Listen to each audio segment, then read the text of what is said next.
most of my schooling was in the Great Depression. But that means I'm one of the very few people that's still alive who deeply remembers the Great Depression. And that's been very helpful to me. It was so extreme that people like you have just no idea what the hell it was like. It was really, there was just nobody had any money. The rich people didn't have any money. People would come and beg for a meal at the door, and we had a hobo jungle not very far from my grandfather's house. And I was safer in that hobo jungle in the depths of the 30s when people were starving practically than I am walking around my own neighborhood now in Los Angeles at night. The world has changed on that. You'd think the crime would be less, but crime was pretty low in those days. So anyway, I had a very unusual bunch of experience to go through civilization in various phases, including the greatest recession. Well, I say it's one of the greatest recessions in 600 years in the English-speaking world. It was really something, and it was very interesting to watch, and also to watch it fixed. It was fixed by the accidental Keynesianism of World War II. Very interesting. And Hitler had fixed the Great Depression in Germany by the deliberate Keynesianism, but he wasn't doing it to stimulate the economy. He wanted to get even with all the people he hated, but he borrowed all this money and created all these armaments. And Hitler's Germany by 1939 was the strongest economic power in Europe, and nobody else was close. And you wouldn't understand that as well as I do if you hadn't lived through it. You just could see the place gaining traction. More and more and more and more, and pretty soon it was fixed. And in those days, there were all kinds of people. Most of my family, they believed in hard money based on gold and not much welfare and so on and so on. So that I was raised among fairly backward people by modern standards. But they were backward in kind of a self-reliant way that I think was helpful. I've never regretted that I wasn't raised in a more liberal establishment. I had a liberal aunt. She was my mother's cousin, but she was the second lady dean at the University of Chicago. And she'd done her thesis on the conditions in the coal mines. And of course she was a screaming leftist. I would be a screaming leftist if I observed the way the coal miners of yesteryear were treated. You couldn't be a human being with any decency in you without feeling it was deeply improper to have the misery that great and have it manipulated for the benefit of the mine owners and so forth. But she sent me all these left-wing books, one every Christmas, and I always thought she was a little nuts. Which shows that if sometimes a very vivid extreme evidence misleads you on the deeper reality, you've got to be a guard on that, against that all your life. He was still pretty tough. But he did relax a little, which I thought was appropriate. But influenced by such people. And when the 30s came, one son-in-law was a musician, and of course he couldn't make a living. So my grandfather didn't have that much money, sent him to pharmacy school, carefully picking a profession that couldn't fail, and found him a bankrupt pharmacy to buy and loaned him the money, and my uncle was soon prosperous and remained prosperous the rest of his life. My other uncle had a bank in Stromsburg, Nebraska, but there were 968 people in Stromsburg, and there were 2 national banks. And the capitalization of my uncle's bank was $25,000. And of course, he was a lovely man, but he was an optimist, and a banker should not be an optimist. And when they closed the banks in 1933, the banking examiners came in and they said, "You can't reopen." And it was the only business he had. Well, Judge Munger had always saved his money, and he had a lot of good first mortgages on homes occupied by teetotaling German butchers and people he'd carefully pitched. And of course, he never had a default. Houses were in the right neighborhood, the people were sober and hardworking. And so what my grandfather did is take a third of his good mortgages, which is all he had, and put them into the bank and took all the lousy assets out of the bank. So he saved 2 out of 3 of his children. And I thought it was a pretty good thing to do, and very shrewd the way he did it.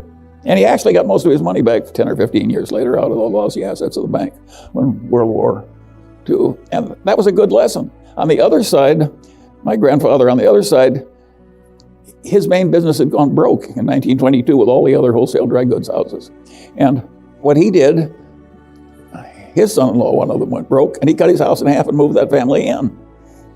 And the other family, the guy was an honors graduate of the Harvard School of Architecture, and he was very prosperous in the 20s in Omaha and had a wonderful life.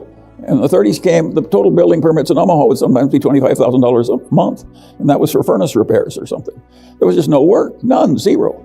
So he moved to California, and he lived for several years, and finally he got the County of Los Angeles to hire this great Harvard architect, and he got $108.08 a month after deductions.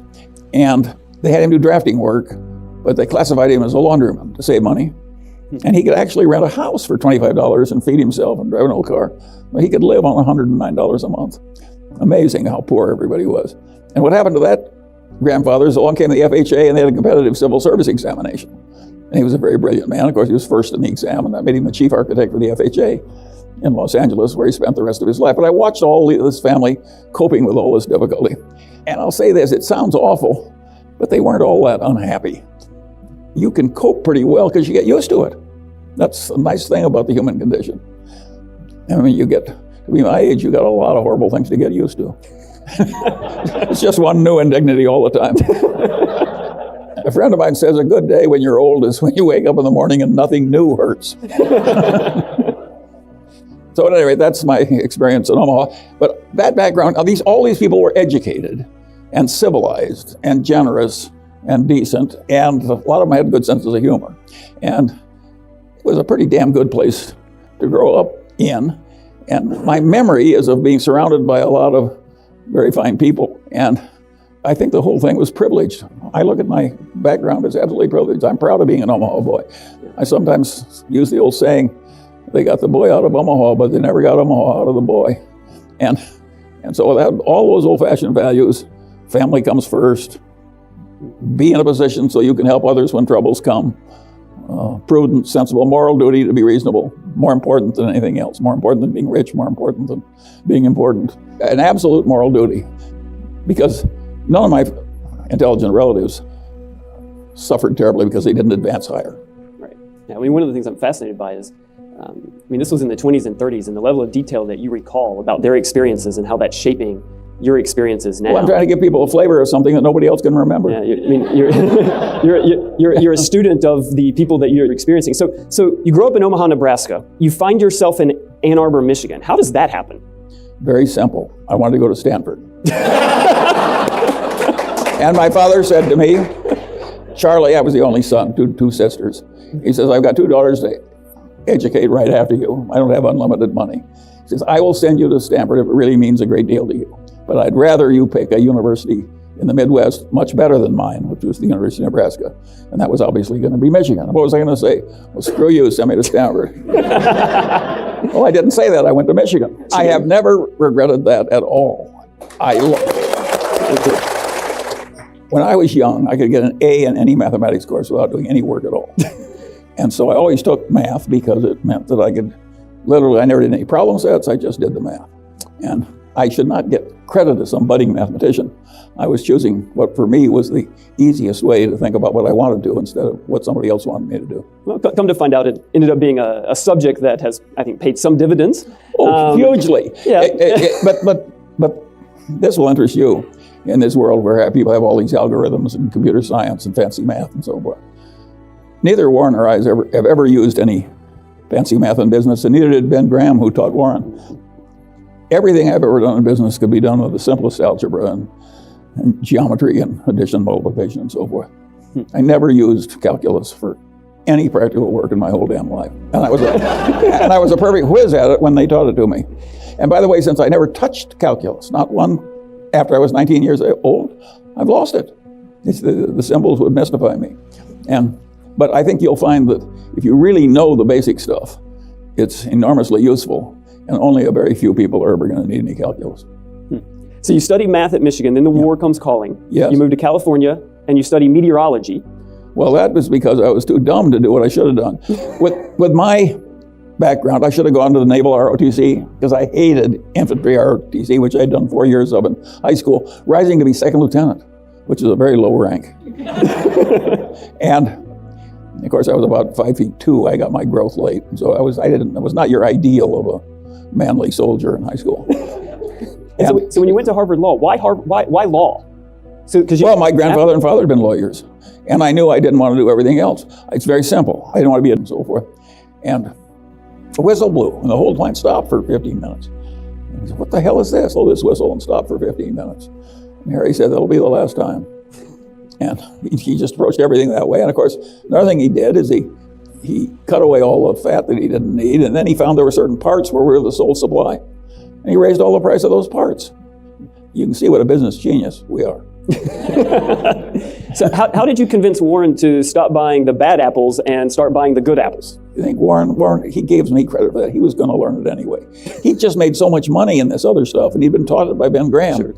It was hard for him to quit when he was just coining money. But he saw the point. And, well, you couldn't scale that business. And it was kind of scrounchy and unpleasant, and you're firing people. Who in the hell wants to do that? So we just wrung the money out and bought better businesses. And we've been doing it ever since. Coming to business, not as business school graduates, but as people who had owned portfolios of securities. We thought like capitalists because we were always in shareholder mindset. And a lot of people running the businesses think like careerists. And believe me, you got to think like a careerist to some extent if you're in a career. But it also helps to look at the business strategy problems as though you're an owner. And so my advice to you is, you don't want to never get to be a careerist so much you don't see it from the owner's point of view. That's what General Motors did. They had a bunch of careerists, and an owner would have seen immediately that the situation was hopeless. And they just romped through it with a lot of denial and stupidity and pomposity. And of course, they went bankrupt. The mightiest company in the world went bankrupt. And none of those hotshot executives thought like an owner. They would have seen that it was hopeless. Charlie, one of the things I've always been fascinated about. At least it was hopeless the way they were handling it. Well, with Berkshire and the way that you all manage both headquarters and the businesses that you own, you are putting talent in place who think like shareholders, not careerists. So how do you, when you're buying a business, or bringing talent into an existing business, how do you evaluate talent to see, are they going to think more like a shareholder as a private equity frequently buy a business where the founder is going to leave, then they go out and hire talent to run it.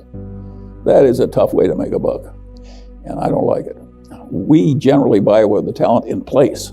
Now, maybe some guy in the number 2 place and we put him in the number 1 place, but we very seldom. I can't think of any place where we bought something and put somebody in after Harry Bottle.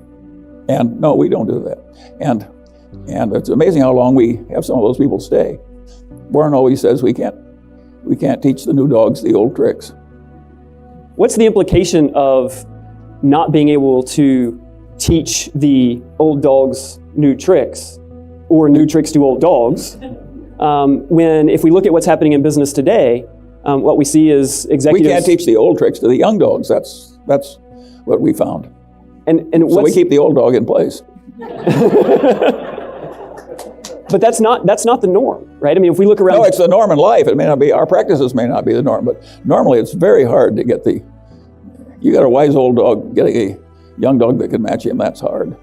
By definition, he's survived a big culling process. Sure. I mean, he's unique, and he's got a record to prove it. And by the way, everybody thinks you can judge people by an interview, and of course you know who you like and who you don't like, but everybody overestimates how much you can tell in prediction by meeting somebody. We all like to think that we have that capacity, but it's a vastly stupid type of overconfidence. The paper record has about 3 times the predictive value of your impression in an interview, and of course we're buying great paper records. It's so simple. Well, it's fascinating to me, if we look around business generally, the movement of people across firms, and there's always new dogs.